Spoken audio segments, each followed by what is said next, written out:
कुछ लोग हमें मिलते हैं, करेरा में भी ऐसे लोग होंगे, महाराज हमें भगवान नहीं मिल रहे। क्या भगवान लापता हो गए? भगवान गुम गए क्या? लापता हो तो मिले, गुम गए हो तो मिले, भगवान तो सब जगह हैं। गोस्वामी जी तुलसीदास जी रामायण में कहते हैं, हरि व्यापक सर्वत्र समाना, प्रेम ते प्रगट हो ही में जाना। भगवान प्रेम से प्रकट होते हैं, भगवान प्रेम को देखते हैं, भगवान भाव को देखते हैं।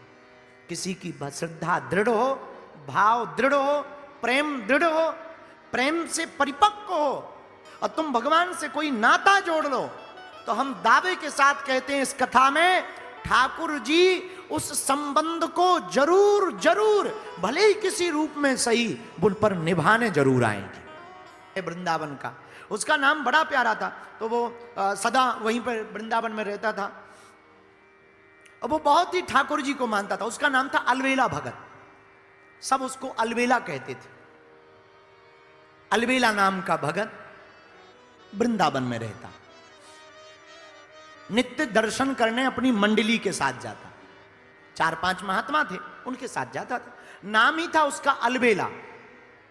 अलवेला नाम इसलिए था कि वो कभी कुछ नहीं मांगता, जाता ठाकुर जी को निहारता, ऐसे बलैया लेता और प्रणाम करके वापस आ जाता। जाएगा, दर्शन करेगा, बलैया लेगा, आप बहुत खुश रहियो, और वापस आ जाता।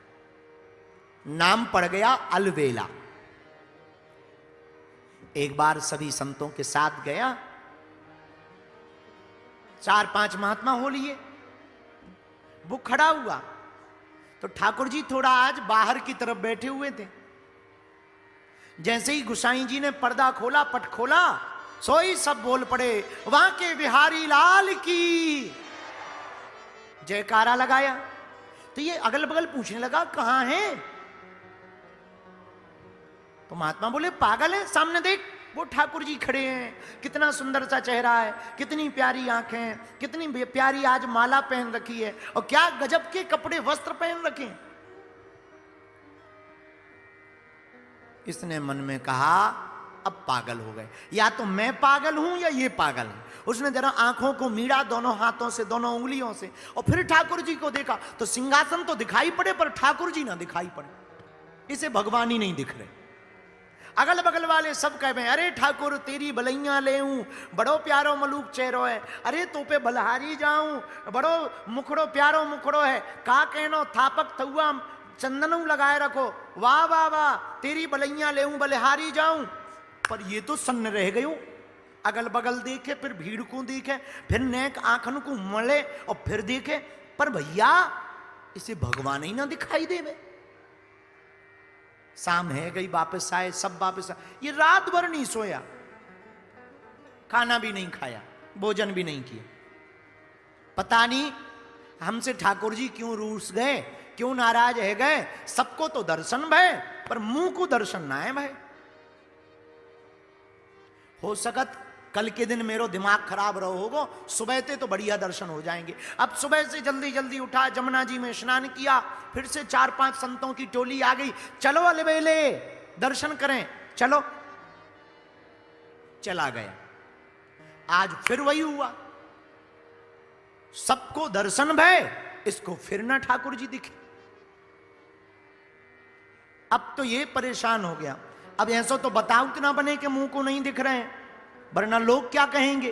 तो ये बातों ही बातों में बगल वाले से पूछ ले वे, बातों ही बातों में, देखो तो क्या प्यारो मुखड़ो है। दूसरों कहे हैं मुख तो ठीक है, ये देखो आज वस्त्र कैसे पहन रखे। तो इसने कहा कौन सा कलर है, तो ये पता है? वो कहे हाँ पीला वस्त्र है। ओहो, अब ये खूब रोवे कि हमसे का अपराध होगा। इनको सबको दिखाई पड़ रहा है, बगल वाले को दिखाई पड़ रहा है, पीछे वाले को दिखाई पड़ रहा है, आगे वाले को दिखाई पड़ रहा है, पर हमको ना दिखाई पड़ रहा है। दिन भर खड़ो रहो, सिंहासन दिखे बे तो पर ठाकुर जी ना दिखे। 2 दिन है गए, रात भर फिर नहीं सोया। तीसरे दिन इसने ठान ली जब ठाकुर जी ही नहीं दिख रहे, मरना चाहिए, अब तो हम आत्महत्या करेंगे, मरेंगे। जब ठाकुर जी दिख ही नहीं रहे तो ऐसे जीवन को क्या करना। जब हमारे गोविंद ही नहीं हमको दिख रहे। तो ये जमुना जी के किनारे आ गया, यमुना के किनारे बैठ गया, हाथ जोड़ के मैया से प्रार्थना करने लगा, हे कालिंदी, और तो सब ठीक है, पर एक मन में चिंता है कि मुझको ठाकुर जी का ही नहीं दिख रहे। हमने ऐसो कौन सो अपराध करो, ऐसो कौन सो हमसे अपराध बन गो, अपराध को पतो लग जाए कि हमसे ठाकुर जी नाराज क्यों हो गए। सबको दिखाई पड़ रहे, हमको क्यों नहीं दिखाई पड़ रहे। रोने लगो जोर जोर से। तब तक एक बूढ़ो आदमी आओ, ओ भैया, ये कूंदने ही वाला था, पीछे की तरफ देखा, कौन है भैया, क्या नाम है तुम्हारा। भैया नाम आम के चक्कर में बाद में पड़ी हो, पहले हमारी पीड़ा मिटा दो। अलबेला भगत बोला, हम और तुम्हारी पीड़ा मिटा दे, हम तो कुछ नहीं जानते। तो उसने कहा, अब आपको हम क्या बताएं, आज सपने में एक महात्मा हमारे आए थे, उन्होंने कहा कि जमुना किनारे जो अलबेला भगत बैठो मिले, उसके पास जाके अगर तुम ये कह दो कि महाराज हमारी पीड़ा मिटा दो, और अगर वो कह दे कि जाओ तुम्हारो चरम रोग ठीक है जाएगा, क्योंकि उस आदमी ने बताया हमें चरम रोग हो गया, सफेद दाग हो गए, और दाग भी खुजली वाले हो गए, बड़ो दर्द है महाराज। तो सपने में महात्मा ने कहा कि अगर अलबेला भक्त कह देवे कि हे ठाकुर जी इसकी पीड़ा मिटा दो, तो भैया हमारी पीड़ा मिट जाएगी। ऐसो सपने में महात्मा ने कहो, तुम कृपा कर दो कि एक बार कह दो, मरना तो तुम्हें है ही है। इसने सोचा बात भी ठीक है, मरना तो यही है, अगर इनकी पीड़ा मिटती हो तो मिट जाए। सोई दोनों हाथ जोड़ करके बोला, हे बांके बिहारी, वैसे तो तुम हमसे नाराज हो, 3 दिन से दर्शन नहीं दे रहे, पर अगर इसकी पीड़ा मिट जाए, इसको चरम को रोग मिट जाए, इसको स्किन की समस्या मिट जाए, बड़ी कृपा होगी। और भैया देखते ही देखते बाने जमुना जी में स्नान करो, वो ठीक होगा। अब वो प्रणाम करके चलोगा, अब ये बड़ा परेशान, बोले वो तो ठीक होगा, पर मैं कब ठीक होऊंगा। तो इसने सोचा अब तो मर जाएं, लेकिन जैसे ही जमुना जी में डूबने के लिए गए, सोई बांके बिहारी मुरली लेकर के मोर मुकुट पहनकर पीतांबर धारण किए हुए, पैर के ऊपर पैर रखे हुए प्रकट हो गए। अलबेला, इसने तुरंत दंडवत प्रणाम किया, महाराज बाकी बातें बाद में, मैं आपसे नाराज हूं बहुत जोर से। बोले क्यों। बोले एक बात बताओ, 3 दिन तक तुम काय नाय मुंह को दिखे, क्यों दर्शन नहीं दिए मुंह को, क्या बात से नाराज थे। ठाकुर जी बोले, भैया आज तक जितने भगत मेरे दर्शन करने आए, सबने कुछ ना कुछ मांगा है, पर एक अकेले तुम ऐसे भगत थे जिसने आज तक कुछ नहीं मांगा। तुम्हें 3 दिन तक इस कारण से गायब रहता था, तुम्हें देखते ही कि जिस आदमी ने आज तक मुझसे कुछ मांगा नहीं, उसका कर्जा मुझ पर चढ़ गया है। अब जब तक ये कुछ मांग नहीं लेगा तब तक कर्जा नहीं चुकेगा, और जिस पे कर्जा होता है वो अपने कर्जा देने वाले, चुकाने वाले मालिक को मुंह नहीं दिखाता। तुम्हारा कर्जा हम पर है कि तुम इतने दिन आए, आज तक कुछ नहीं मांगा। तुम हमने सोची कि कुछ ना कुछ तो मांग लो, पर तुम हो कि मांग ही नहीं रहे। दर्शन भी तुमने ना मांगे, जब नहीं मांगे तो हमने ही लीला करके वो कोड़ी आदमी को भेजा था कि कुछ मांग लो, उसके बहाने ही सही तुमने कुछ मांगा। अब भैया हमारो तुम्हारो कर्जा निपट गो, अब तुम मरो बरो ना आए, हम रोज तुमको दर्शन देंगे, रोज हम तुमको दिखे।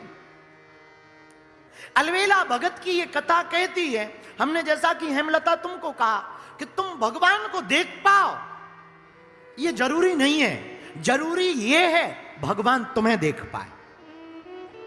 मंदिर में तुम पीछे खड़े हो जाओ, कथाओं में तुम लास्ट में खड़े रहो, पर ये मन में चिंता मत करो कि शायद आगे वालों को ज्यादा लाभ मिल रहा होगा। नहीं, जहां तुम्हारा मन हो वहां खड़े रहो। जो कथा करवा रहे हैं और जो कथा ठाकुर जी या बालाजी कर रहे हैं, हमें नहीं दिखाई पड़ता तो क्या हुआ, पर हमारे बालाजी को तो तुम दिखाई पड़ रहे हो। तो जहां भी मन करे, इसलिए बुरा ना मानना, कई बार मंदिरों में और बागेश्वर धाम पर बहुत से वीवीआईपी लोग आते हैं, वीआईपी लोग आते हैं और वीआईपी प्रोटोकॉल लगा के दर्शन कर लेते हैं, मिल लेते हैं। हमें मन में बड़ी हंसी आती है कि तुमने वीआईपी प्रोटोकॉल लगा के दर्शन तो कर लिया, तुमने तो ठाकुर जी को देख लिया, पर ये बताओ क्या तुमको बालाजी ने देखा? तुमने बालाजी को देख लिया, बालाजी ने तुम्हें देखा या नहीं देखा? भक्ति का मतलब है ऐसा जीवन का चरित्र का निर्माण करो कि तुम्हें तो ठाकुर दिखाई देवे, तुम तो ठाकुर जी को देखने को लिए ललायत रहो, पर उतने ही ललायत ठाकुर जी तुम्हारे लिए रहे। सब तो आ गए पर हमारो भगत ना आओ, हमारी भक्तनी ना आई। तो हेमलता, तुमने पूछा कि क्या भगवान देखते हैं? भगवान देखते हैं। भगवान कहते हैं भाव का भूखा हूं मैं, भाव ही एक सार, भाव से जो मुझको भजे, सुभव से बेड़ा। भैया भगवान भाव के भूखे हैं। कल भी हमने कथा में कहा था भगवान से संबंध जोड़ो, नाता जोड़ो, भगवान से कोई ना कोई जुड़ाव करो, भगवान को कोई ना कोई अपनत्व भावना से प्रकट करो। हम लोग मंदिर में जाते हैं या मंदिरों में या कहीं पे भी दर्शन करते हैं तो पूछने लगते हैं ये भगवान कब आए थे, ये भगवान कितने के आए? भगवान की कोई कीमत है? भगवान बेशकीमती।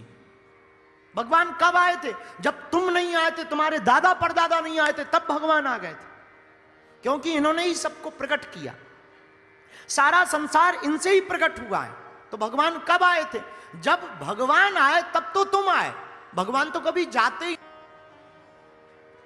उस नाते को वो निभाएंगे, तुम भर अपनी तरफ से निभाना।